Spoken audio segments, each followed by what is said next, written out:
We've had some unfortunate incidents have happened over the last year or so regarding the e-bike piece, and I know it's certainly a good opportunity to continue to educate our students and our parents. St. Johns County Public Schools Chief of Staff Paul Abatanasi is giving us a closer look at some of the new rules this school year. There's state statute related to e-bikes and bicycles and everything for students. So, helmets are required and so forth. So what we really did was we really enhanced that. Abatanasi says they gathered input from around the county to update the new policy. We don't want students riding bikes and scooters and e-bikes in or on our campuses. We pushed out language ahead of time for our families to see on our district webpage as well, really talking about when a student arrives on campus with an e-bike or a scooter or a bicycle, so forth. Our expectations are that they disembark at the gate, they walk the bikes to the secured storage area that all of our schools have where the bike racks are and so forth. Abatanasi says they're working to make sure kids know what to do. We've worked with the Board of County Commissioners and the Sheriff's Department in a partnership that we're going to be providing some e-bike education to our middle school students and all of our K-8s and middle schools. And that will be a program that will be facilitated by our youth resource deputies through grade level assemblies at all our schools. Our goal is to get all of those completed within the first semester of this school year. I'm Daryl Moody reporting. This local news is a service of your hometown Toyota dealer, Beaver Toyota in St. Augustine, conveniently located off I-95 at exit 311.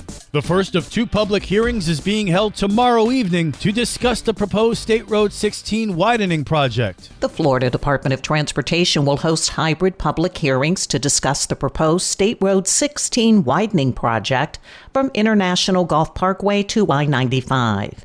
Jacob Pickering of FDOT. We are evaluating State Road 16 to be widened from a 2-lane rural highway to a 4-lane highway, and also addition of more traffic signals and really just trying to bring that efficiency up on State Road 16. So this is kind of that first step. We did have a public hearing back in February of 2024, so we are having another one to kind of invite people back and see the changes that we've made. A virtual public hearing will be held tomorrow at 5:30 p.m. You need to register at nflroads.com.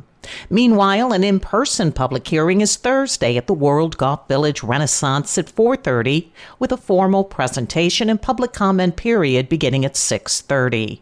In other news, the St. Johns County Sheriff's Office is seeking your help locating potential victims of theft after arresting a juvenile suspect involved in multiple burglaries in the St. Augustine South neighborhood. The person arrested stole things like surfboards, e-bikes, fishing rods, bicycles, and skateboards.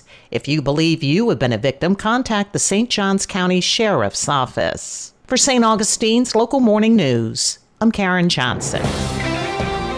This is something that every Floridian needs to experience. So we want to take the show on the road. We want to take it on the road like kind of a weird carnival that tours the state every year. Liz Ryan tells us which beloved St. Augustine attraction is relocating. The outrageous spectacle known as the Florida Man Games. It's the brainchild of Pete Melfi. Florida Man Games this year will be in Bradenton, Florida at the Freedom Factory, which is owned by a guy named Cletus McFarland. He's a big YouTube star, and he bought this racetrack a few years ago. He's a huge car guy. He just got into the NASCAR world. Pete says this new venue can better accommodate these epic games. So much more room, so much more seating. Got jumbotrons, so everybody's going to be able to see the action. He says the built-in staff there is also a big plus. They're just amazing, and they're just going to help us level up our fan experience out there. Don't worry, Pete will be taking the fan favorites to Bradenton. Obviously, the evading arrest obstacle course where the guys are ending up in a foot chase with actual police officers. And we had a new event last year that was a big hit, the Hurricane Party Prep Grocery Aisle Brawl. 2 of our Florida Man competitors on one team, 2 on the other, and they are literally brawling to get the last of the hurricane party supplies like beer and Solo cups. Where does he come up with these things?